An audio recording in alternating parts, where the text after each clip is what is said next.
Today we have a very remarkable guest, Rohit M.A, who is the founder of Cloudnine Hospitals. Today the chain has over 40 hospitals and employs about 4,000, 5,000 odd people.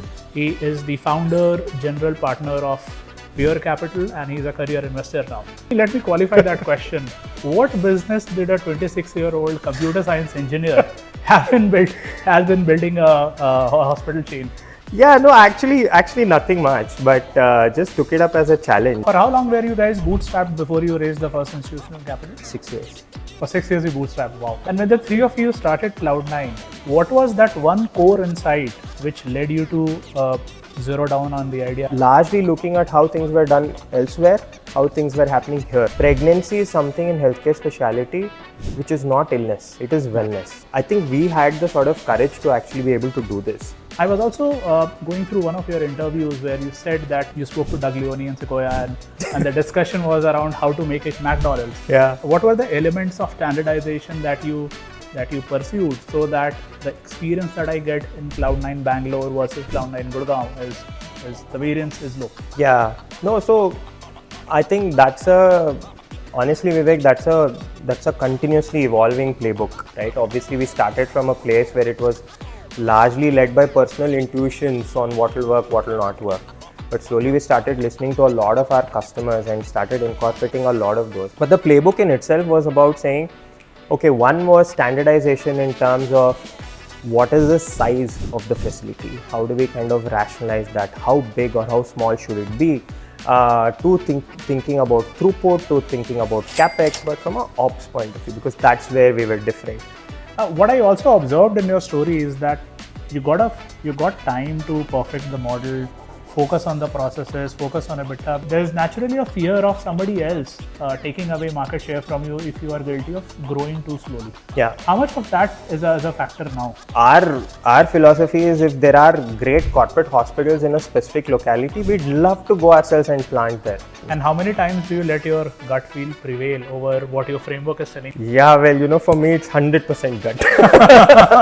Healthcare is still a sector which is where largely the input is human capital, right? Yep. Now, if you look at all macro level data, the number of hospital beds per 10,000 population or the vacancies in hospital, it would logically lead you to believe that just because of demand-supply mismatch, the wages should go up or there should have been a lot of focus in terms of skilling. Do you believe that we as a nation have done a decent enough job?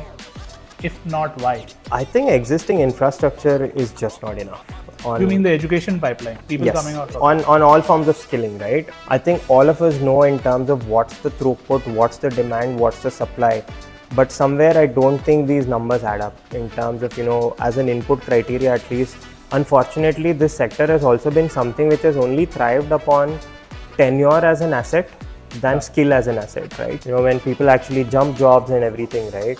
For doing more of the same, you get paid more, right? So I don't think that should exist. There are a lot of several initiatives across government and also like the fact that what you guys are building at Emversity, it is still green shoots, right? But I think this will go a long way to kind of ensure that quality is high without, someone having to say that every time you associate a premium with something like this. So I think it is very needed. It's a huge gap in today's day and mind, right? We already know that your most favorite investment is Emversity, but why don't you talk about some other spaces that you're really excited about? Anything which has a good flavor of tech, which is across a lot of consumer tech plays. By that I mean health is a part of it, fin is a part of it, B2B enterprise, B2B SaaS is a part of it. Gaming is a part of it. So we right now, the sort of sectors that we've kind of rationalized with is where we feel we have a higher right to win in terms of our primary network and our ability to work alongside the founders. Hi viewers, I'm Vivek Sinha, the founder and CEO of Emversity, and I welcome you all to this healthcare focused podcast series, The Prognosis. So the idea behind launching this podcast was to help create next generation of leaders for the healthcare industry. And we thought, what could be a better way to do this than let leaders of today groom leaders of tomorrow? So in each episode in the podcast, we'll be talking to a top CEO or an entrepreneur from the healthcare industry. So if you're an industry professional or a clinician or an entrepreneur building for the healthcare industry, then this podcast is for you. This podcast is brought to you by the Emversity team. We are a training and recruitment platform for the healthcare industry. We do two things in service of our mission, which is to address the global shortage of doctors, nurses, and allied healthcare workers. First, we run work-integrated degrees and diploma programs, which are curated along with the top healthcare companies and NACA plus universities. And second, we also run an online jobs marketplace called Resume with an RX. Now, Resume is a portal which is a 10 times smarter way of getting hired by a top healthcare company in India. All right, let's dive right in. Welcome to another episode of The Prognosis. Today we have a very remarkable guest, Rohit M.A, who is the founder of Cloudnine Hospitals. He set up probably India's first chain of mother and child hospitals. The first hospital that he launched was in 2006, and today the chain has over 40 hospitals and employs about 4,000, 5,000 odd people. But what's very interesting about Rohit's journey is that you would hear a lot of entrepreneurs talking about making themselves redundant in their companies. Rohit has been actually able to achieve that. Now he is the founder, general partner of Pure Capital, and he's a career investor now. Welcome to the show, Rohit. Thanks, Vivek. I have already had the good fortune of knowing you since your association with Emversity, but for our viewers, why don't you give us a background about your story? Look, I know you introduced me as the founder. I've honestly been lucky enough to kind of have been at the right place at the right time. So I'm actually co-founder in both the cases. Let me qualify that question.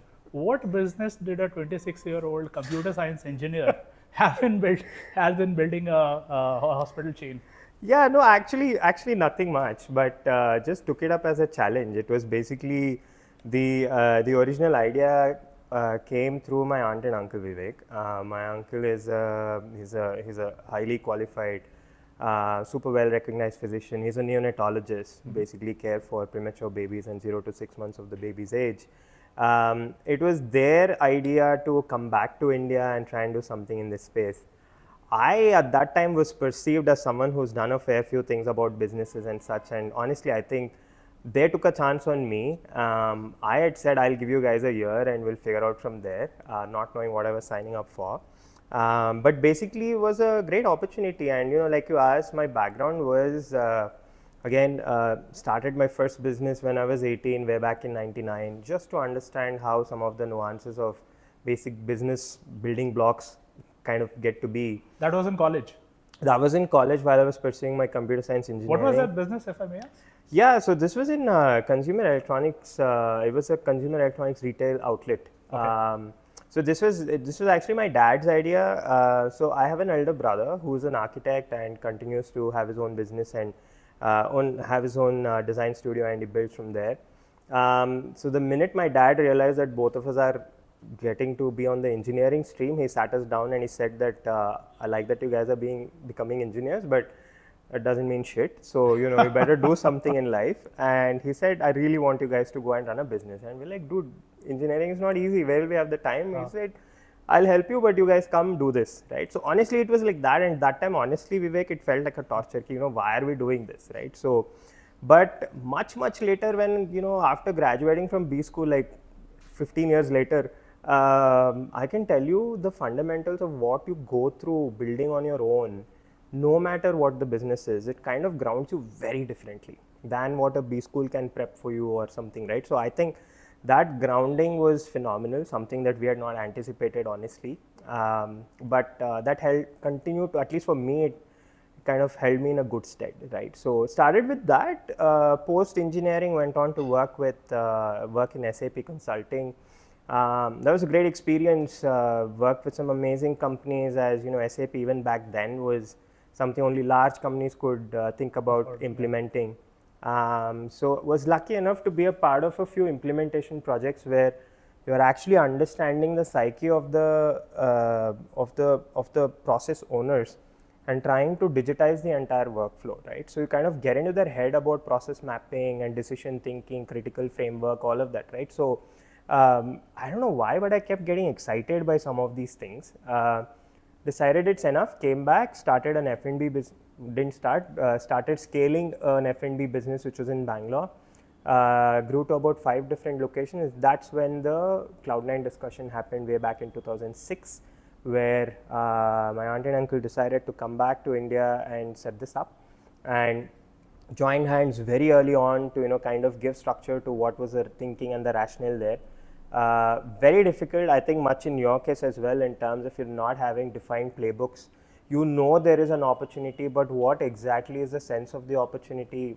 Very tough, right? So kind of figured some of these things out, and I honestly think that it was also a time and place where you had the luxury of time to kind of build your own way. Mm-hmm. Don't have the pressures of today where you have to go raise like what you did and put up X number of centers from the word go. I don't think we had that. We didn't have the liberty of private capital. We had very limited capital of our own. So how do you kind of use that along with whatever form of debt that you can get? It was about just making sure you can run something where end of the day there is a profit which kind of comes back to you that you can put back into the business and grow things, right? So it was actually that. So I honestly, I think I've learned through the entire 15-16 years of building up Cloudnine on every single nuance of team building, culture, delivering on the vision, working with stakeholders, raising external capital. Did not have the privilege or the sense of understanding what was happening outside. It was all the ecosystem, as you can relate to, was growing at that time, right? So I think again I would just say dumb luck and right place, right time, basic fundamentals of business. Put your heads down and work. That's really what awesome. It was. And when the three of you started Cloudnine, what was that one core insight which led you to zero down on the idea? I mean, what was that one unique friction which you were trying to solve? What was something that you were trying to do 10x better than others? I think very honestly, look, if you look at what pregnancy is all about, right? So traditionally there were the nursing homes where you would go to knowing that the doctor entrepreneur who has set up the nursing home, either him or her, you are going to that nursing home with complete belief in this individual and not worrying too much about process and stuff. That is nursing home. You go to a corporate hospital. Corporate hospitals were at least positioned in a way that it was all about process, and you don't really worry about the individual doctor and as such, right? So there was the entire process orientation, there was the entire personalization. We said we can bring this together, right? On top of all of those things, on a first principle basis, the simple merit of the idea was to say that, hey, look, pregnancy is something in healthcare speciality which is not illness, it is wellness, right? So I think that core philosophy changed everything that we look for. It's supposed to be a pleasant experience. It is, and from a health perspective, right? Like why do people go to hospitals, right? You're sick. You're not doing well. Yeah. You need to go to a place where they'll get you back on your feet and you go back home, right? It's a very simple paradigm of where it is about getting better from a place of illness, right? In childbirth, in pregnancy, you're actually doing pretty well from a health point of view. Yeah. That you're able to carry a life within you, right? So that needs a very different atmosphere, and that was the aha moment, right? To say, hey, it doesn't exist. It was done very differently in different countries, while not giving it the sphere or the dimension that we've kind of brought together. So there was always that opportunity. There was always the entire aspirational intent of how folks in our country were also looking for something like this, right? In hindsight, I can tell you there are 3 classical milestones of how spends happen, right, in an individual's life. One is obviously, as they grow up, it is about education, which is the highest priority, where people kick well above their weight to kind of give their kids the best education. If you go after that, the marriage is the biggest sort of, if you look at a per capita income, if you have to see what is your spend on that per capita income, then you would see that marriage possibly takes the highest kick. The third biggest was childbirth, right? So people do want to kind of give it that sort of they want to be able to celebrate that, but there was no avenues, right? So it actually went back to very basic first principles. We didn't even have to kind of reach out to too many people and put a lot of design thinking. It was about all the first principle thinking that we all had, largely looking at how things were done elsewhere, how things were happening here. Small things like, when you have to wait in a waiting lounge in a hospital, you are sharing space between someone who's recovering from something, someone with an eye patch, someone with a broken limb. It is not the same feeling, right? It's a very different atmosphere. So here we wanted to kind of change a lot of those dimensions. So you would come into a nice place where you don't feel anxious. You would feel nice to come there, right? So that was the objective. So we had to like kind of do a 180 degrees of what healthcare was and try and come up with a new sort of paradigm, right? So on paper now it seems like, why didn't people do it before? But it just needed someone to kind of possibly say that this is what we're going to do. And now actually a lot of people have started replicating that idea. Even the larger chains like Apollo, etc., they have started a mother and child segment of their own. By the way, my own daughter was born about 5 years ago in a Cloudnine hospital, and the point when I made that decision that I would choose Cloudnine over a multi-speciality top corporate chain hospital near my home was when I visited the doctor. I saw that people are not wearing those typical blue scrubs. People were in these pink uniforms. The wall decals were also different. You don't see that ugly plus sign or whatever that you see everywhere. The smell of that cleaning reagent that people use. I mean, so it was a whole different environment. Correct. Yeah. I think so. Focus on experience would have been a core part of how you Absolutely. It was always that. I think on the clinical side, thanks to again Dr. Kishore, our chairman and founder, clinically, even now, I think we are the most competent, right? And we have several things that we do very differently, conform to the highest standards, to global standards and such, right? So we do a lot of things very differently on the clinical side. But, healthcare for the longest time, Vivek, has been sold on the proposition of fear. Yeah. That if you don't do this, this is what will happen. Or if you do this, this is what will happen, right? But what about for someone who's actually doing all of it right? So in childbirth, especially in our country, right, 9 out of 10 cases, you literally have to be their companion and do nothing else, right? So for that one outside case, you don't have to sell it on the basis of fear. You have to sell it on the basis of why you need to be here, right? So that's what worked. And that's what, see again, and you've had a lot of people that who have also come and spoken in this very same platform about how healthcare, it's not a single dimension of thinking, right? So I think we had the sort of courage to actually be able to do this and say, this is what we want to do, and we'll keep going deeper. And today it's called verticalization and whatnot. So it was like, we'll just try and do what we know and keep going deeper into it, right? So that was the objective. One interesting thing that I observed is, and it's probably less understood in the case of Cloudnine, that most of the other corporate hospital chains that we have in India are built around one individual's personality. For example, Narayana, you will immediately relate it to Dr. Devi Shetty. Same goes for Dr. Trehan and Vedanta. But I visited Cloudnine. I had my daughter born over there, but you can easily dissociate Rohit or other founders or clinical heads from Cloudnine. The brand will still sustain. And I think that's a very, very strong part, because it was not let's say a one person, perceived to be a one person company. I was also going through one of your interviews where you said that you spoke to Doug Leone and Sequoia, and the discussion was around how to make it McDonald's. So I would like you to talk about this part. What were the elements of standardization that you pursued, so that the experience that I get in Cloudnine Bangalore versus Cloudnine Gurgaon is the variance is low? So I think honestly, Vivek, that's a continuously evolving playbook, right? Obviously, we started from a place where it was largely led by personal intuitions on what will work, what will not work.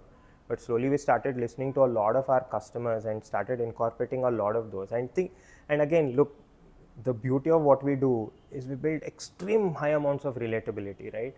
There's no rocket science. It's not something which is like a new technology which will help you deliver the baby, right? It is about just relatable experiences, which means if you have something to share which you think we can improve, we can definitely attempt that, right? So it just became that much more amplified on how we can start thinking about things, right? So, but the playbook in itself was about saying, okay, one was standardization in terms of what is the size of the facility? How do we kind of rationalize that? How big or how small should it be? Thinking about throughput, to thinking about CapEx. One of the biggest things for us as a business is CapEx, because we are in the business of return on capital employed. A lot of people are always talking about revenue, EBITDA, all of those things. Yes, they're all important components, but I think in a capex heavy business, it's all about ROCE, right? So for us, the minute you're able to control this, you can see that on a standard sort of set of outcomes, you will see that the ROCEs are higher, and that's what we want it to be as well, right? But these are all learnings over a period of time. But how do you kind of start actioning that? So you start looking at the big ticket items and say, for me to enable something like this, what are all the underlying facts, right? So that's what you had to kind of get to. So this is from a capex and infra point of view, right? But from a ops point of view, because that's where we were different. I think we've had our own sort of experiments. We've tried a lot of things, did not work. Tried a whole lot of other things as well. One of the things which we learned very early on is unlike other multi-specialty hospitals, like the examples that you took, if you look at how those businesses are all built, there was always an anchor sort of institution, right? There is one Narayana here in Bangalore, which is an anchor institution. There's one Medanta in Gurgaon, which is an anchor institution, right? So like you'll find that there are anchor institutions. But with us, we realize that, this is not a specialty where you can play an anchor business. By that, I tell you that if we were to tell you, Vivek, that, hey, listen, you need to travel like 2 hours to get to the anchor place simply because we'll give you a great experience, you won't do it. That was a psyche that we had to play on the consumer's mind as well, to say that it has to become process first and never about the individual. Sure. So that localization is something that we had to learn very fast. So it started originally, like when we started in Bangalore, it was a quotient of kilometers on, what's the sort of reach that we'll be able to provide. And if you know Bangalore, now it's become a quotient of time. Distance doesn't matter. So we're about 45 minutes is what our customers like to be within the access of when they can reach a Cloudnine, right?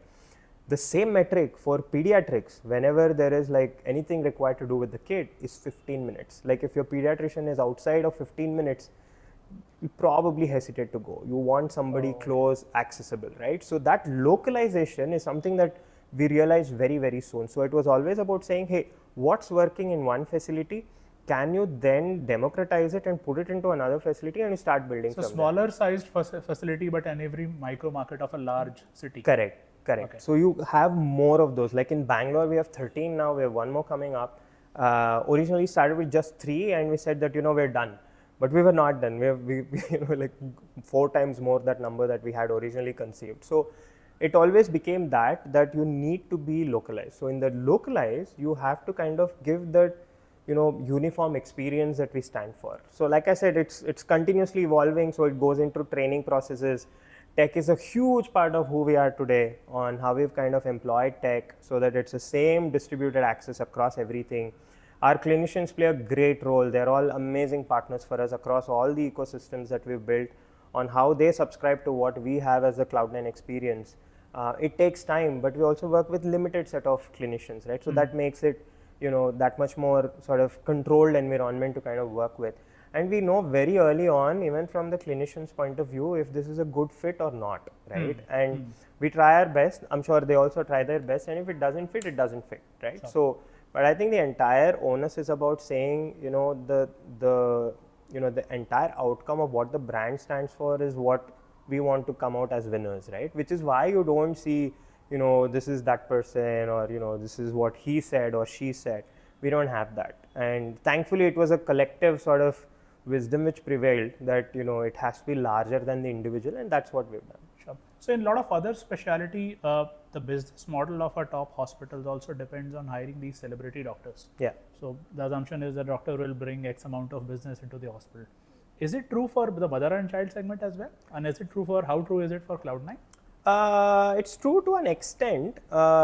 It's not sustainable, if I may say so, Vivek. So I'll give you I can go back in history, and in 2005-06, right? Like the data that I was basing off in Bangalore was, Bangalore was about 400 deliveries a day. Okay. And for the business model to succeed, and this was just the one unit that we had in Jayanagar, South Bangalore, we needed 1% of that, just 4 deliveries a day. Okay. You won't believe me, there were about 3 or 4 gynecs who were actually already delivering 4 a day, not even knowing that they're a full-on business model or that sort of a capacity on their own, right? So it was always there, but people did not know. So for us to try and bring somebody like that was like very easy in the sense, at least on paper, not that they would come, right? But you know that there is proof points for something like this. So we had to always go with a combination of saying that, hey, who are these doctors who will come, believe in what we have to do, and come in and join us, and then grow from there, right? So yes, to a large extent, originally the idea was that we will kind of do this. Everywhere we go, the best of the clinicians will work with us. Sure. Over a period of time, it has rationalized to say that, it doesn't matter as long as they're competent and they're super in their skill set, they'll automatically become superstars, right? I think it's a little bit of evolution, but yes, to start with, it was like that you do get some great doctors where, it's a little bit of push and pull also. By that I mean, when you start in a new locality, if there are that known clinicians who come and practice with you, then you know that their set of cohorts of mothers and fathers will actually come to you, right? So from there you start building word of mouth and then able to, over a period of time, rationalize how that has to come as an outcome. But initially we were going with that. Now I think we're in a space where, the brand can command a premium of its own, but it's always the combination. On our own, we'll never be able to do anything. Sure. Between the time you started building to now, I mean, in the last 17 years, insurance for healthcare, it's a big catalyst, right? And I think a decade ago, the insurance coverage, especially for maternity, is not what it is today. How has that helped you in your journey? Yeah, so look, I think one thing which has stayed consistent is obviously maternity benefits is not covered as part of retail policy, right? You have to pay a very hefty premium. There's a waiting period and all. You can't plan some of these things. So that has not changed. The thing which has changed is how corporates kind of think about it. Yeah. So we were the first ones to actually go and work with the entire TPA network to kind of figure out what are the limits and how should our pricing be an all-inclusive, all-accommodative, and work with something like that, right? So we started with that as the basic philosophy, and we continue to work on that paradigm. Of course, now the limits have improved over a period of time. It changes also once in every 2 years. It doesn't change very often. But I think the corporates have also started becoming more aware of this. And if you look at our entire working population's average age group, you will find that a lot of them will be in this, age where they are thinking about family, right? So a lot of corporates have actually started building it into their benefits to say that, hey, listen, as part of the employee benefits, we'll make sure that we kind of cover you also on your expenses. Because one thing again people forget is it's not just about delivering the baby, right? That's the beginning of a lot of additional expenditure that you kind of have to incur. So I think companies go out of their way to kind of build on this alongside. So it has improved. So it has improved in the sense that basic insurance has gone up, but I think largely a lot of the corporates have also started coming into play for this. So that we've seen scaling up really well. But the larger thing is obviously it's outside the retail paradigm on something like this. So till that comes in, I don't think there will be an explosion. It will still be for a limited few, right? And that's how it would work. Sure. Going ahead for Cloudnine, now you see competition from single specialty player. You also see some of these large multi-specialty corporate chains launching their mother and child hospitals of their own. Do you see this as let's say some sort of a negative development for Cloudnine, or do you see more points of parity benefiting your business? How do you see it? Oh, we see it as a great validation, right? So one of the personal agendas for a lot of us in the founding team, for me it was borrowed conviction, but at least for my aunt and uncle, it was always to say that this needs to be the way how women deliver, right? I think that has been established. If not for us, if there's anybody else who's actually there in the vicinity, you will see that they'll probably have a better recall or they'll occupy a higher weightage in one's mind than a corporate hospital or a nursing home, right? I think that establishment over the last 15, 16 years has happened, and which we're super proud of. I think we had the flag up high to say this is what needs to be done. I think that has happened. Right, so like in Bangalore, amongst all of us, you will find that like literally every micro area which has been covered by this concept anyway. It's same in most of the developed markets, at least the metros. We're seeing this as a as you kind of cover more density on this. So for us, it's a great sense of validation to have like spearheaded the entire sector, attracted a lot of capital, attracted a lot of talent, and showing people that this is the way they need to deliver, right? Amazing. So in fact, the more that can come, I think it will only help to benefit everybody else. let me pull you into the single specialty versus multi-specialty debate. So on this podcast, speaking candidly, we have hosted Vishal, who has been a multi-specialty person throughout his life, but now he believes that the ROCE is just not what it should be for a multi-specialty hospital, because anything you don't get any asset less than 1 crore per bed. Whereas we have also hosted Viren, who ends up saying that single specialty exists because for an analyst it's too complex to model a single specialty chain, and that's the reason why a single specialty exists. What's your take on this, purely from an investor's perspective? Actually, both are true. In their own rights, both are true. I think, look, it's single specialty kind of offers that if you have the execution, if you kind of play the execution game really well, I think there's a lot of merit, right? On all forms of single specialty, opthal, onco, here, nephrology, urology. There's so many which have come about now and said that if you play the long game execution oriented, I think there is several merits to delivering outcome. But having said that, look, in terms of our own, what is the overall coverage on beds and population density, right? We are not even halfway on the mark of what WHO standards claim, right? Yeah. So that means multi-specialty hospitals will continue to grow, right? I think amongst everybody else, they've all suggested that they're going to add at least another 10-15,000 beds every year and stuff. So it's like phenomenal. So you will see growth there, and you will see more people kind of doing a lot more in terms of working on throughput, making it more efficient and all of that. So I think both are very well needed. I think single specialty, the only thing that it showcased was when you go deep, you actually uncover a lot more interesting factoids, right? So if we have to kind of look at the coverage of what is healthcare largely for our sort of country, preventive has to play a huge role. You can't just go on the curative angle and say anyone who needs care we will provide. It's not going to happen. I think single specialty has that also to their advantage to actually go and talk about preventive as a measure completely, on their own merit, right? So what do you kind of do to like start talking about some of these nuances much earlier on? Like a multi-specialty will never be able to do it, right? So I think that also there is a huge merit in it. We haven't seen that flow coming in yet, but I think that also is a good place to be to kind of build better metrics, right? Because then you're extending your, in other contexts, patient engagement life cycle, your RPOB, as they say, finally when it comes into a bed sort of ratio, all of these things improve because you've started connecting much earlier. So you're seeing a longer sort of engagement cycle on a lot of these fronts, right? So that I think is very useful. So again, single specialty will probably rule the roost there. And we have seen M&A and buyouts happening in case of multi-specialty, but we don't see a lot of new multi-specialty chains coming up. Maybe the capital is the deterrent, and the payback period for the investment, is that a deterrent?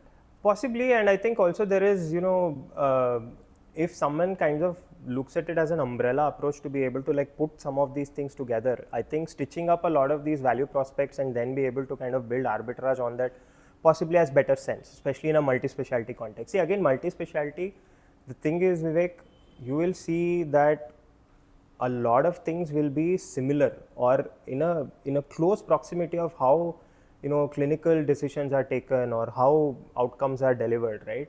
So for them, there is nothing which is like suddenly very new that how do I manage this, right? So it's far easier to kind of put together.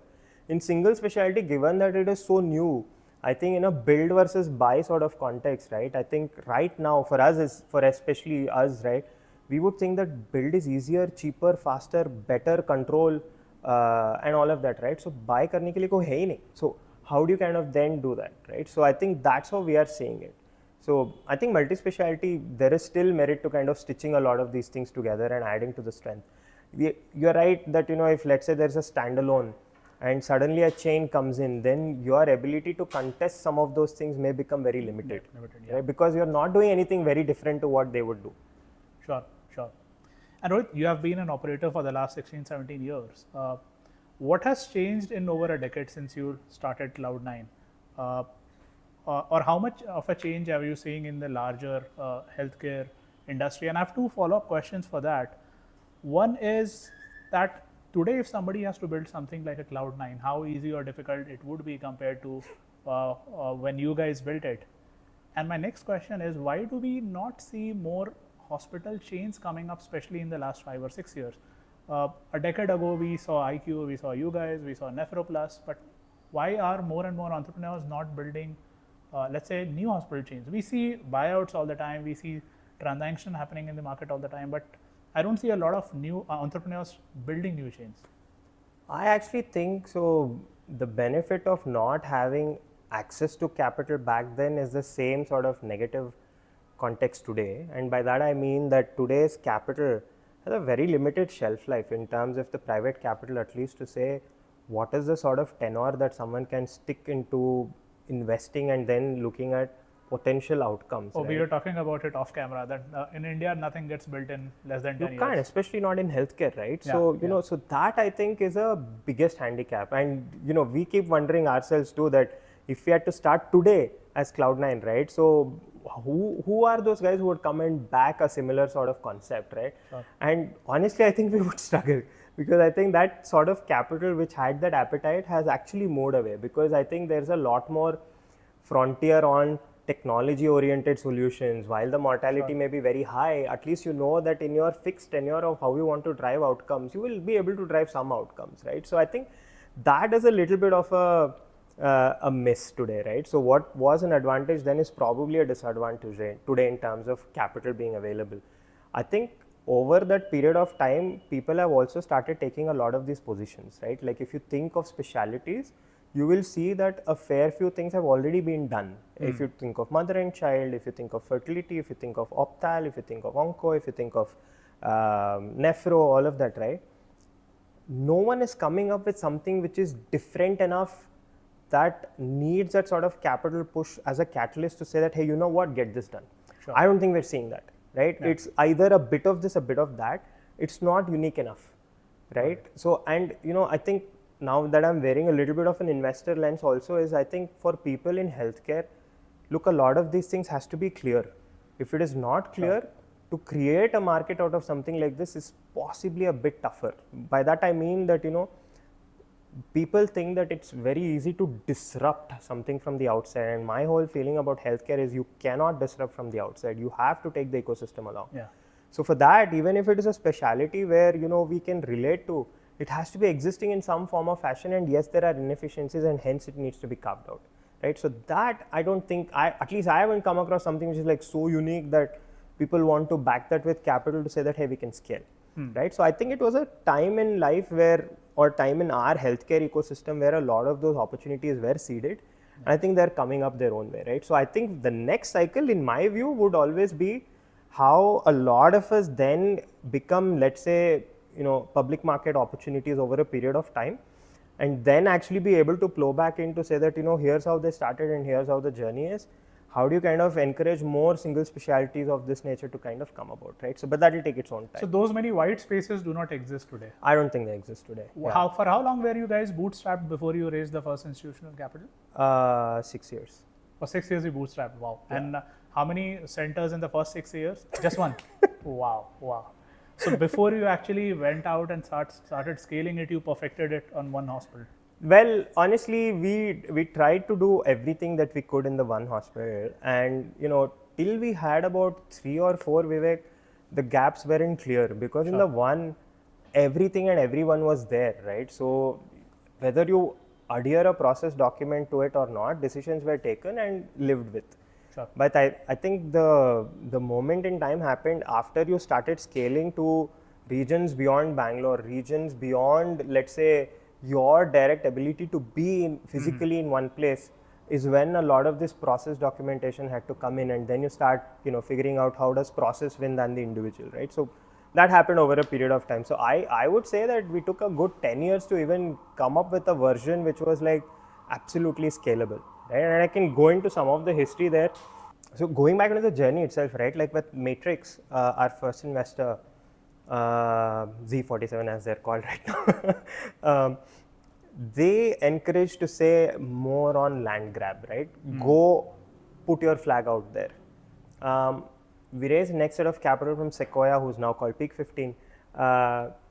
they came and said, this is great, but we'll also start rationalizing in terms of, how do we start thinking of process first, right? Sure. We were also at that scale where we had 4 units and then Sequoia came in, or the 4th unit was coming and then Sequoia came in, right? So it became more about saying, hey, what's in your head, translate it and let's see how good it looks on paper and can we build from there, right? So that happened. 2016 is when our first private equity came in, which was True North. They used to be called India Value Fund. I think a lot of the funds who've come into us have changed names. So that's when we started getting introduced to this concept called EBITDA. Okay. Thankfully, the business already had an inherent EBITDA as part of the unit level economics. But it just meant that we start focusing on what is more important going forward, right? On all decision making that we do, and you can relate to it very well as well. In terms of a decision that you take today, for it to reflect on an EBITDA will take at least a year. It is not going to look, Sure.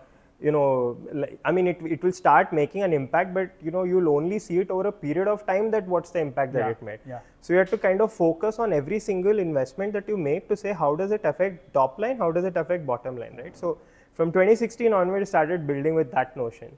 And 2020 was when the next private equity came, which was New Quest. They've also become TPG. Okay. And then it was about growth capital to say that, okay, we have enough.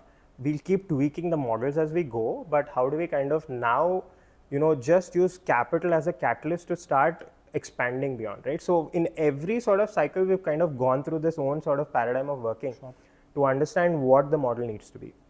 What I also observed in your story is that you got time to perfect the model, focus on the processes, focus on EBITDA, because it was not as if somebody out there has raised a lot of money and is taking away market share from you. I think what has also changed in the last 1.5 decade is that, or at least until some time ago, capital was cheap. Yeah. And it was easily available, even if you don't have the idea 100% clear in your mind, etc. So there's naturally a fear of somebody else taking away market share from you if you are guilty of growing too slowly. Yeah. How much of that is a factor now? So again, look, I think in a specialty like ours, where there is significant amount of capital which goes into every single location, you still can't hurry some of these things up, right? Mm-hmm. So it's honestly okay. In fact, our philosophy is if there are great corporate hospitals in a specific locality, we'd love to go ourselves and plant there. Mm-hmm. Because a lot of the heavy lifting in terms of attracting clinicians, attracting footfalls has already been done. We just have to come and show we're very different and very better in a few things, and that's what works, right? So we actually love that. So if there is penetration of great corporate hospitals in a specific sort of locality, city or something, that's high on our benchmarking of should we be there or not. But for others to have come and also kind of set up, we don't mind. We can be, today we are not worried about the fact that someone else went to a locality where we are not there, but we are happy to go and set up shop there if we feel that there's enough for both of us to kind of continue doing it, right? But like you mentioned about Vishal, right? We don't say, what, I'm going to try and close your center or something. I don't think either of us are any day going to think about it. It's not a winner-take-all market, right? It's not, right? Like, there can be so many more who can come and continue to thrive on it. 1% of babies in every city that Easily. There's That's so much more. Right? Yeah. For each center. Yeah. Okay. Yeah. Great. So my next question is, which is also something that we are trying to solve here. So of course, having processes, having a great brand, technology, all helps. But healthcare is still a sector which is where largely the input is human capital, right? Yep. It's a business where humans are serving other humans, or humans are helping other humans. Now, if you look at all macro level data, the number of hospital beds per 10,000 population, or the vacancies in hospital, it would logically lead you to believe that just because of demand supply mismatch, the wages should go up, or there should have been a lot of focus both by the public sector as well as the private sector in terms of skilling, workforce skilling for the healthcare sector.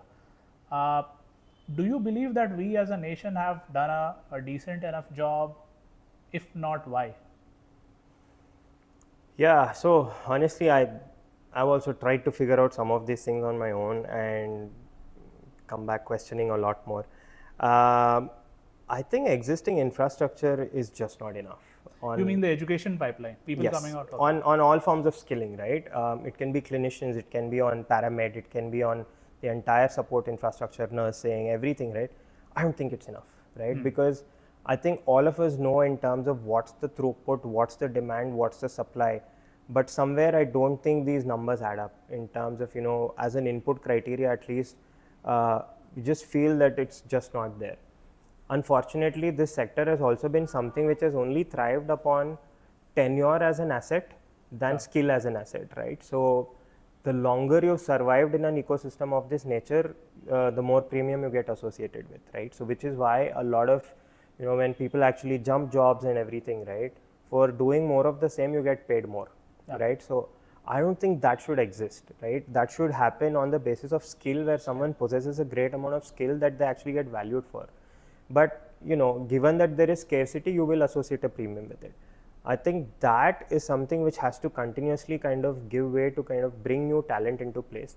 There are a lot of several initiatives across government, and also like the fact that what you guys are building at Emversity, it is still green shoots, right? But I think this will go a long way to kind of ensure that quality is high without someone having to say that every time you associate a premium with something like this, right? Because then you are uplifting the base of the talent itself to say everybody will come up at this level. So I think it is very needed. It's a huge gap in today's day and mind, right? And of course, you will always have the brain drain of going in for higher sort of for doing the same job. If you have to go to other countries where possibly you have the currency arbitrage and all that, those will continue to excite a lot of people.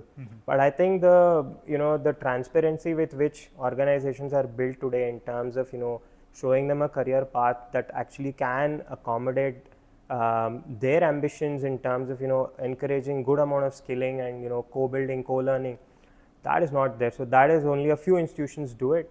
I think that needs to kind of become the way of life, right? But we're not there yet. So one common feedback that I've seen coming from the industry is that in India, credentialing is not an indicator of skills. For example, if you talk to a nurse who has cleared the NCLEX examination in US with a very high degree of confidence, you can assume that she knows her job.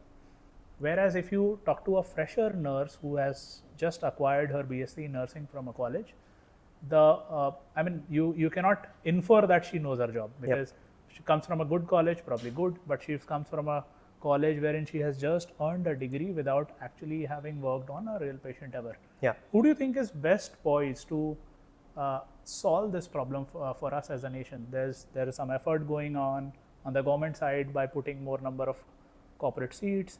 There are individual private education players, and on the other end of spectrum, some larger corporate chains are also having their own R&D unit wherein they are trying to solve the problem themselves. Who do you think is best poised to solve this problem? Look, I think anyone who's playing as an enabler across all of these things, right? Look, I think government, let's be clear, I think it's a primary duty and an obligation that they will kind of do whatever they need to do, right? So sometimes it will be great, sometimes it will be not so great, right? So I think that will continue to drive and possibly enable more than disable, right? Given where the gaps are. But I think someone like you guys who's actually in the enabler ecosystem to say that I can enable multiple such outcomes rather than one specific outcome will actually, in my view at least, should be the ones who will thrive faster, because you will learn better, your feedback loops will be closer, shorter. You will be able to kind of then add a lot of that value into saying that, okay, this is what the industry demands and I'm here to give it, right? As against someone also trying to do it on their own, which is good, they should, because that's when they'll know how good or bad they are at. Because ultimately, look, all of it, like you said, all comes under some human capital of some nature, right? And there's a cost associated with all of these things. How many of them as institutions, as service providers or hospitals, how many of them can actually take that input cost and still be able to kind of show the sort of margins that they're working with, right? Not a lot. So handful is what you will find across the country will be able to invest on such, frameworks to say that, I need to upskill. But for the rest of it, it needs the likes of an Emversity to come in and say that, listen, I can enable this, right? So I think in the next few years, this is actually going to be a great game changer in terms of, completely uplifting the entire skill set that's possible. Amazing. I loved how you promoted us in between. We'll make sure Wasn't planted. we'll make sure that it comes in the final edit. Let's talk about the hottest topic these days, which is AI in healthcare. We have heard a lot of discussion. How much of do you think it is still some years away when we see AI actually having a real impact on the final output, which is patient care, or do you already see changes happening? How much of it is real action on ground? How much of it is froth? What's your take on that? Honestly, a lot of it is still on the hype cycle today. Look, it's not that no one wants it, everyone wants it. What's the single most important factor, let's say from a clinician's point of view, right? Their simple metric, Vivek, is time value of money. If AI can enable an individual, him or her, to become more efficient, technically you should be able to earn more money from the same time that you have. So on a principle basis, does it make sense? Absolutely. But there is always the logic which gets defeated, because ultimately in healthcare, whatever way you look at it, there is a life involved. So you cannot just base it on the fact of saying that, I will let technology come and tell me what I need to do, right? So that, what it results in is, where is the payday for AI today? I'm struggling to find that as well, right? There's a lot of use cases which are getting built. There's a lot of customer first or a consumer first sort of paradigms which are coming. But that's not enough, because consumers will consume it. You still need a clinician in the middle to kind of then come and verify or do something about that information that you've gathered, right? So this is what I meant earlier in the discussion as well, to say that, if people believe that something outside and will come and disrupt, I don't think that will happen, right? It should only enable, it should only coexist and take people along, right? So we've seen great ways. In fact, our country, if you think about it, what is AI, right? AI today can actually look at unstructured data packets and make sense of it. Our country is a gold mine for that, right? None of us produce data the same way as everybody else should be producing. So each one have our own sort of ways of doing it. But the customer in the middle is the same. So whether they go to a Narayana, a Fortis, an Apollo, or Cloudnine, the customer is the same. We should all be talking the same language. That is what AI can do. But today we don't have those structures, right? Of course, there are rules and frameworks and all of that which are coming, but we'll see how it comes, right? But till such time that it comes, there is no payday unless the institution wants to kind of put this as their primary motivation to say that I need to do something about it. All of this needs to be able to translate into something that can get consumed as what is the consumer finally paying for it at the end of the day, right? Simply because I invested in AI doesn't mean that I can go and charge someone saying that, hey, this bill was generated by AI, I'll charge you $50 more. People will throw bricks at us, right? So that's how it is. So I don't think it's as easy as it. But on a lot of things where a lot of efficiencies can be built, which is again independent of healthcare, like any process efficiencies which you can build, any conversational sort of, let's say inefficiencies that you had, which was again a largely more individual oriented or human oriented, can a large part of it be done through conversational bots and stuff? Yes. But I think on the clinical front, I don't think it is as easy as people kind of think of it to be, right? It's not matured as of now. At least not on the services. On the on discovery, on time to market, on let's say finding the next new molecule or drug discovery process, testing. A lot of those places, I think there is tremendous potential. Sure. We'll talk about the policy and regulatory aspects now.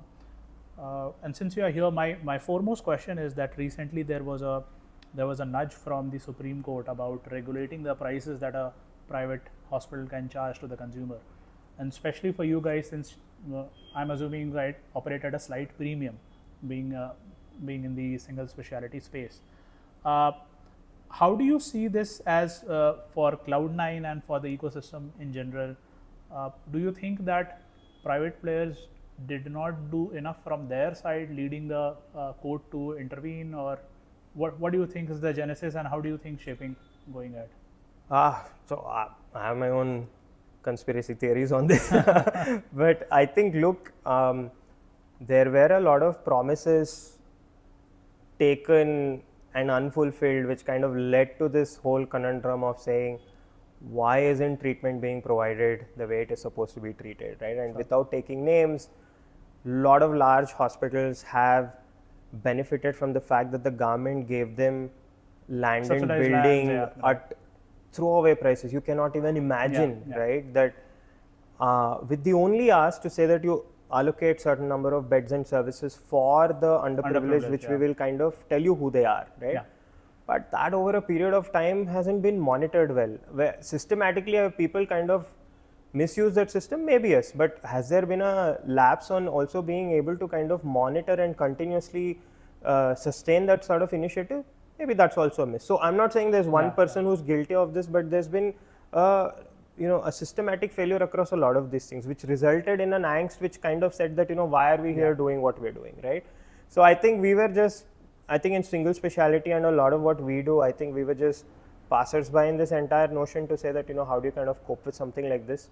The Supreme Court is obviously valid in their view to say that, why should there be premiumization on some of these things? But it also means in our country and in most countries, you can't do a one-size-fits-all. Sure. It's not there, right? Like if there is an ability to kind of provide a certain service at a certain value, you will be able to do it, right? And healthcare is a basic need which actually the government has to kind of provide, right? The government has to kind of do this to kind of prove that to the private sort of folks who are paying tax at the highest slabs do not get any privileges in terms of saying that, will I get the land cheaper or not? Nothing. There are no privileges which are extended.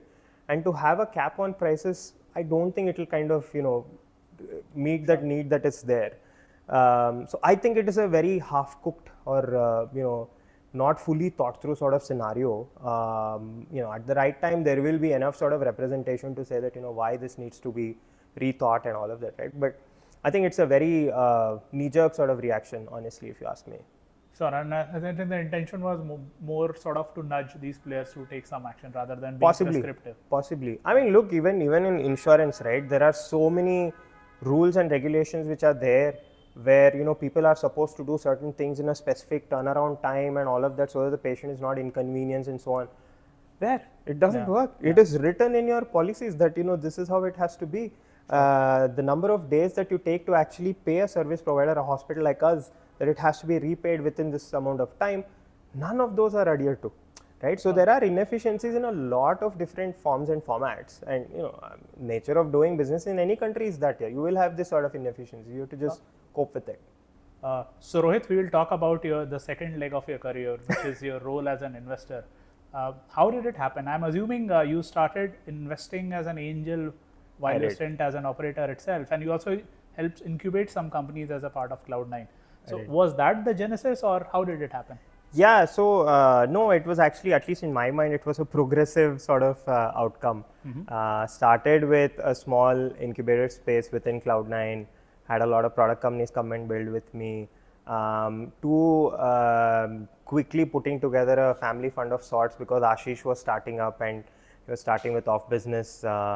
I didn't have the liquidity on my own to be able to participate in his minimum check size and such, and thankfully he's done extremely well for me to talk about it in good spirit. But it started with something as a need case then, but started getting quite enamored with what other founders were kind of building and saw this as an opportunity to kind of, be a part of what they were kind of building and do a little bit of takeaways from their sort of how they are thinking and rationalizing, because pretty much everyone was disrupting something or the other. So I thought it's a great way to get access to their thoughts and rationale and come and bring that back into what we were building at Cloudnine. So with that, 2017 started working closely with a few funds in the country at that time, understanding how they kind of do institutional investing, and understand from their basis of, how do you kind of look at portfolio construction, fund economics, and so on, just to understand how they are thinking about it. 2019, I became a scout for Sequoia. Was amongst 20 odd people who could write a check on behalf of Sequoia. That was a great experience because you just then, the minute you represent institutional capital, a lot of things change for you, for good or for bad. But at least that you are then going in with a deeper set of convictions. You're going a bit deeper, understanding the tech, the team, the TAM, and so on, right? And beyond just the founder-led conviction. So all of this, honestly, in 22 was a critical year in Cloudnine as well, where we did everything to kind of become a public company, in the sense that, to go through with our public listing. But before we could do the final sort of plunge, the markets had turned choppy, and the bankers on the other side came back and told us to kind of take a little bit of a pause, and that's when Temasek came in and such. So at that time, I'd actually kind of rationalized with myself to say that, hey, listen, there's a very, very strong team that we brought on board, and I genuinely had a lot more time on my hands, that I felt that the best use case was to kind of help other entrepreneurs kind of, if I can help other entrepreneurs build better, right? So with that rationale is how made the change into setting up Peer Capital, to be able to kind of be that sort of trusted sort of partner in early stage, as an early stage growth partner for a lot of firms that we then would like to kind of participate in. Building it with two other amazing partners who are very good at what they do.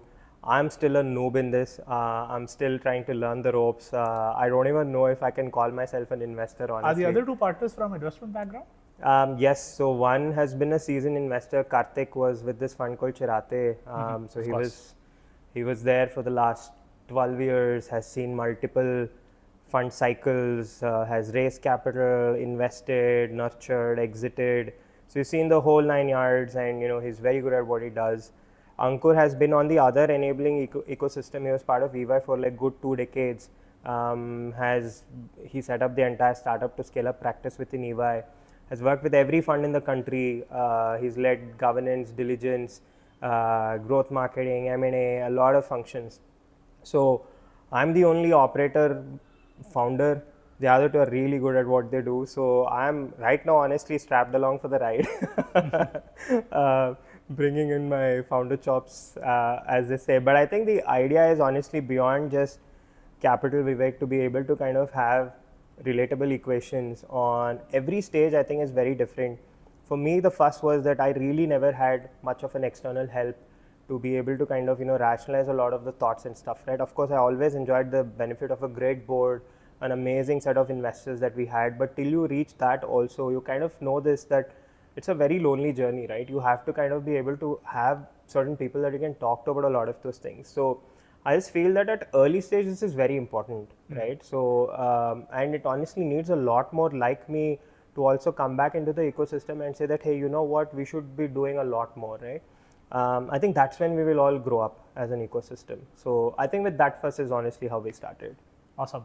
And while we already know that your most favorite investment is Emversity, but why don't you talk about some other spaces that you're really excited about and some companies that you have backed?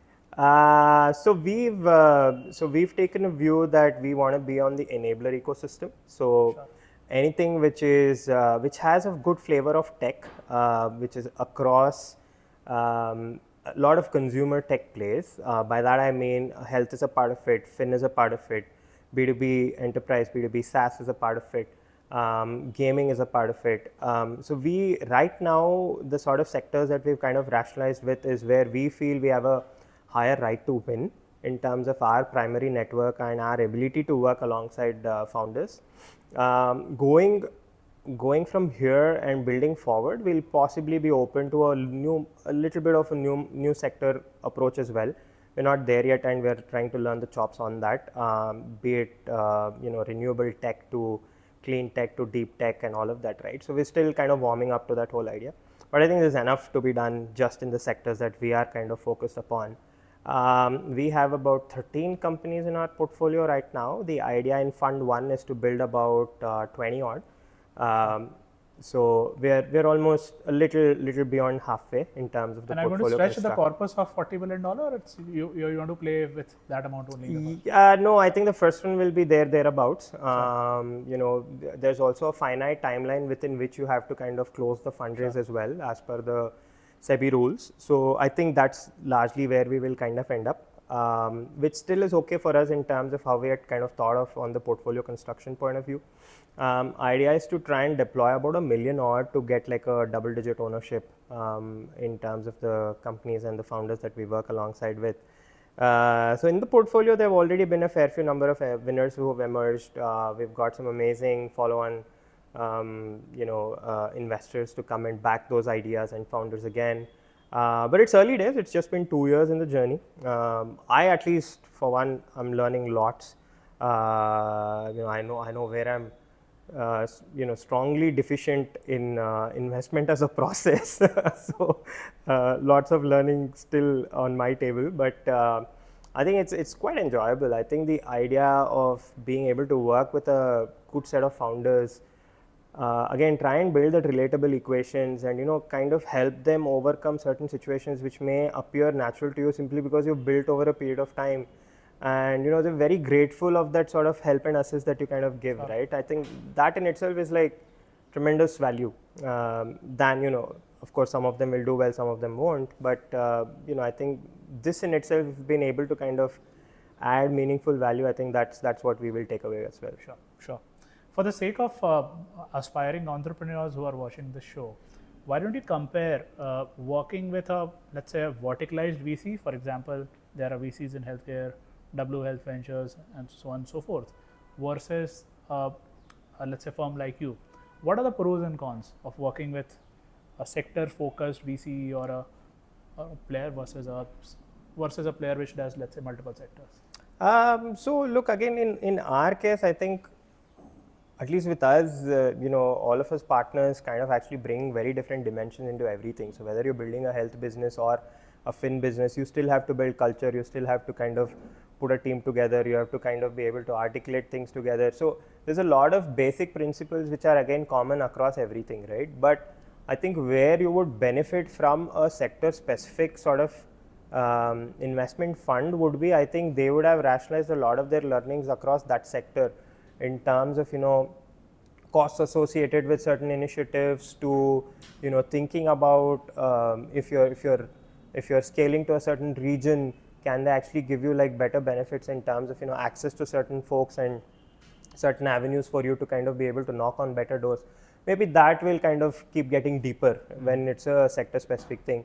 I've also found that honestly it's a little bit of a disadvantage also in terms of being a very sector specific approach as an investor, because I think the confirmation bias will be very high. Yeah. So suddenly you start saying no to a lot of these things because you just don't want to take that risk knowing what you know, right? Yeah. So I think in that it's okay to kind of be a little away from what is there to kind of then go with the founder's imagination of what can be built. Sure. In fact, I was going to ask that as a follow-on question, because today if anybody comes to me with an EdTech idea, the first natural reaction is that everything that can be done has been done. So is it a boon or a curse? I think it is. Yeah, no, I am actually feeling it also to a fair extent, Vivek, that I think it's a little bit of a handicap also to kind of not be open to the possibilities of what else is out there, right? I think you will have good, meaningful conversations, but also to be able to kind of thump the table on everything that comes across is possibly will take that bit longer. So I would at least ask founders to have good conversations with a lot of these things, because I think those are the best in terms of at least validating your idea or at least giving you questions for you to think about. Whether it results in an investment decision or not, I think there are too many factors around it. But I think these are good conversations. In fact, more sector-specific ones who come about, I think they will also kind of bring about a lot more playbooks to actually start rationalizing which to say, what they think they will invest capital in, right? So, like we discussed earlier part of the conversation, it's also not just about having the great idea, but it's also about right place, right time. You need a lot of momentum, you need a lot of tailwinds going also with you for you to be able to prove something out, right? Simply because you have that idea, but no one kind of willing to kind of look at it, what's the use, right? So I think it's a bit of both. Sure. The other topic which founders often get let's say confused with is the actual value add of a VC. Now there are very divergent views. There is one extreme, for example, Vinod Khosla some months ago made a comment saying most VCs have a negative value add and they should just stop trying to value add. Whereas there is other end of the spectrum as well, where VC have been genuinely helpful. I mean, we have been working with you for more than a year now, and even though you came in your personal capacity, I think we have been hugely benefited by you. What's your take on let's say value out of a VC, especially? Do you like to, when you come in a portfolio company, do you like to be more than just a supplier of capital given your operating experience, or how do you look at it? I mean, ideally, that's what we want to differentiate ourselves to. But as a mandate, if you ask any form of capital anywhere across micro VC to a private equity, everybody would play the same mandate to say that we do something beyond capital, right? And that's what everyone has to say. But I think for us, at least with me, Vivek, some of this is just very genuine, right? It's not about the check size. It's not about the sort of capital, if it's core portfolio or all of those things, right? If there is a way to help, you will help, right? I think that is what is, we are not going out and saying that, we'll help bring the best teams around or something like that. If there's a way for us to do it, we will do it. But the idea is to try and say that, hey, listen, we will put all the effort to kind of see if we can kind of take you to a better place, right?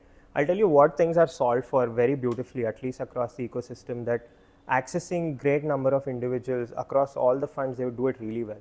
Accessing good human capital of, finding the best engineers, finding the best product guys, finding a lot of good fitments that I think everyone's kind of have great networks, so that as founders, you don't need to sweat it out to kind of say, where will I get best guys from, right? So I think that has been solved for to a great extent. But I think in general about, having those conversations where you're having a bad day and saying that, listen, this is not the culture I want to build in my company, right? Like, who can I talk to who would have possibly gone through similar bad days? Sometimes you're not even looking for solution.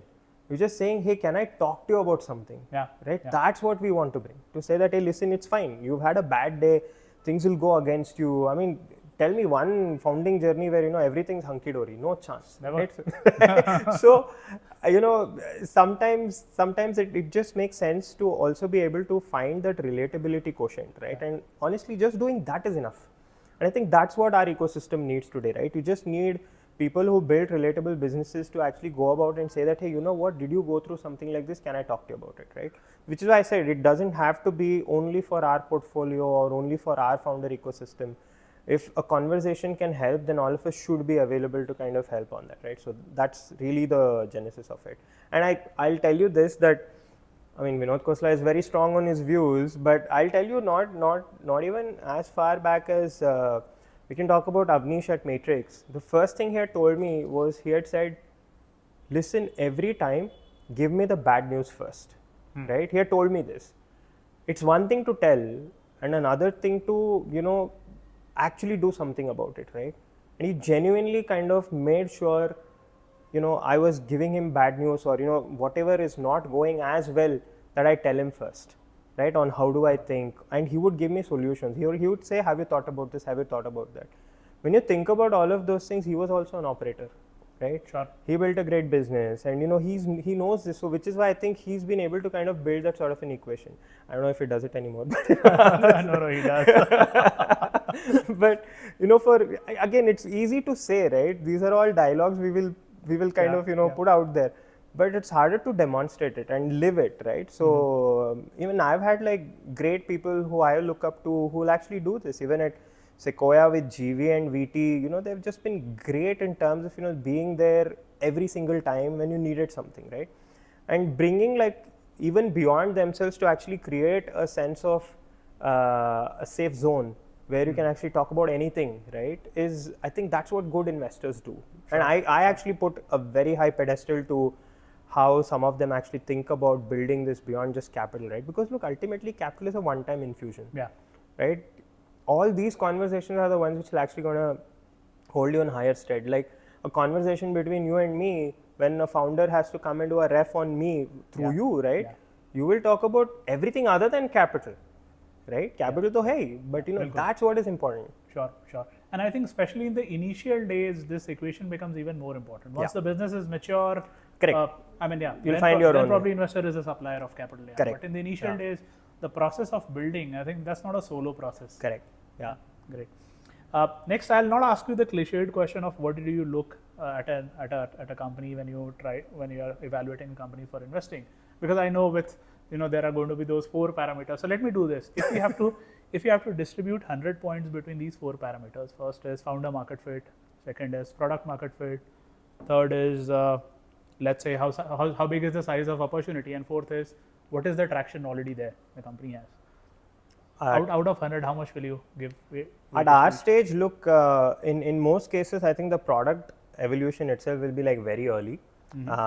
So while it's important, I don't think we will even have the capacity to kind of attach a lot of weightage to it, because that product will be evolving. A large point of on 100, a large point of it would be founder market fit, right? And when I say founder market fit, is not to say that you should only do what you are capable of or something, but how fussed are you about the idea, right? So for us, it's the why versus the how, right? How do you kind of demonstrate why? So somebody building in healthcare doesn't necessarily have to be from healthcare. I'm not from healthcare. You're not from healthcare. So, it's about how fussed are you about that idea, right? And we actually love a lot of our founders who are very fussed about data, who can go into the depths of data to actually figure out where are all the moving parts. You may be building in health, fin, B2B, doesn't matter. But I think having ownership of the data, especially at early stage, because ultimately everybody has to build a business which has to stand on its own 2 feet, right? So that if you don't know at a very basic stage, you will not know when it's much bigger as well, right? So we are very fussed about people who kind of look at some of these things. So for us, founder market fit is paradigm. Product market fit is important, not necessarily that it's a be all. What are the other two? Size of the opportunity. Size of the opportunity, I think, at least in our mind, there has to be a relatable avenue to say that there are enough proof points to say that people want to do it. But again, in our case, and this is what I keep telling everyone, that TAM is as big as the founder's imagination. Sometimes you have to go and create it, right? So it is important, but it's also, we also have to apply the filter of the outcome, which is why the market size is important. So for example, I told you, in our case, we didn't say that, hey, you know what, we will have a third new way of birthing babies, and that is what everybody would do. That's different.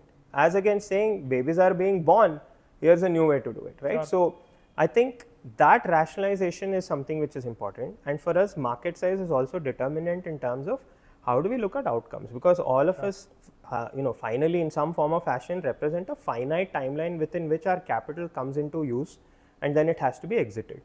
So I think market sizes are actually more determinant on that, to say that is there going to be enough action for follow-on capital to happen for some avenue for this individual prospect to actually then be able to build a sustainable sort of business as a growth leader, is something that we kind of rationalize with. So that is also important. And how many times do you let your gut feel prevail over what your framework is telling? So let's say if your framework is telling you a certain decision and you let your gut feel prevail, how many times does that happen? Yeah, well, for me, it's 100% gut. This is a problem. And, you should ask my partners about it, because it's a problem they have to deal with. For me, it's largely to do with gut. I'm not a numbers guy, right? I mean, can I get a hang of a few numbers? Yes, but I don't like getting into analysis paralysis, right? I am more trying to determine if this founder's actually going to be able to, do they have that sort of hustle and determination to actually kind of last it out, right? I think I am more that. And in some cases, you kind of get a feel for what they are doing, right? And you naturally align in terms of what's the product dimension and their ability to kind of pivot and see if there are enough turning points possible in the space that they're operating with. So for me, it's actually that. So if you ask me, I am 100% gut, but it doesn't help. Interesting. And Rohit, apart from some e-pharmacy companies or some e-diagnostic companies, we really haven't seen a lot of breakout companies in health tech space. Like pure health tech, we haven't seen that many breakout companies. Even when everything at a macro level, if you look the sector, if you start building a VC thesis, there will be very few sectors which will look as lucrative as healthcare. Yeah. Why do you think that has happened? And I also get intrigued, and I was asking our last guest also this question, that if you look at the public markets, and we were talking that about off camera as well, the private equity side or late stage capital side, there's so much of excitement when it comes to healthcare. On the VC side, because there have not been enough success stories, I don't see that excitement on this side. does that, let's say, to a certain extent, dampen your excitement as well in health, or what? How do you interpret this? Yeah, well, so okay. I would kind of look at it in two separate ways, Vivek. I think everybody gets too enamored by defining successful businesses on the merit of how much capital they need to raise, right? Yeah. I think that needs to move away. Healthcare, in all its honest sort of opportunity, if you are doing something useful, there has to be a payday for it, right? It'll either come through the clinician or the ecosystem or the consumer willing to pay for it. So in the basic principle point of view of someone building in healthcare, if you are able to kind of generate that, it's anyway a good thing to do, whether there's external capital validation or not.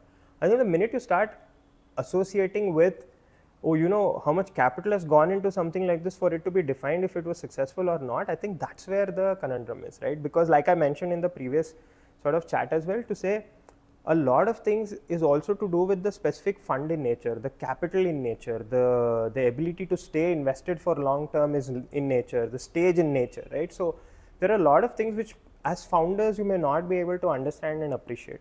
So I think that's where the conundrum is. But overall, I just feel that even now, technology is an enabler, but I think the real money is in being able to do things in a phygital format, right? Where you have some tech as engagement and extending the sort of engagement period, improving your AOV access and such. But look, in healthcare, the final delivery is going to be touch and feel. I think that is important. A lot of things where you get enamored by what happens in like more developed markets to say that, you know what, there are these rationalizations and tech can actually play a role, we're not there yet, right? Because that payday for pure tech in our country has still not come about, right? Yeah. So I think that's where the difference is. And I keep telling everyone that, look, if there is some way to own a little bit of that stack of services which eventually someone is coming to you for, see if you can kind of deliver to it. Otherwise, you're just a throughput. Throughput mein yaar, isme to it's like no money, right? Yeah. So I think that's where it is. Amazing. That brings me to the end of the show, Rohit. Thank you very much for joining us. The best part about interacting with you is that I get to learn something new every time I interact with you. And especially to aspiring entrepreneurs who are watching this show, if you are building in healthcare, fintech, climate tech, enterprise tech, or any of these spaces, Rohit is an investor you must talk to.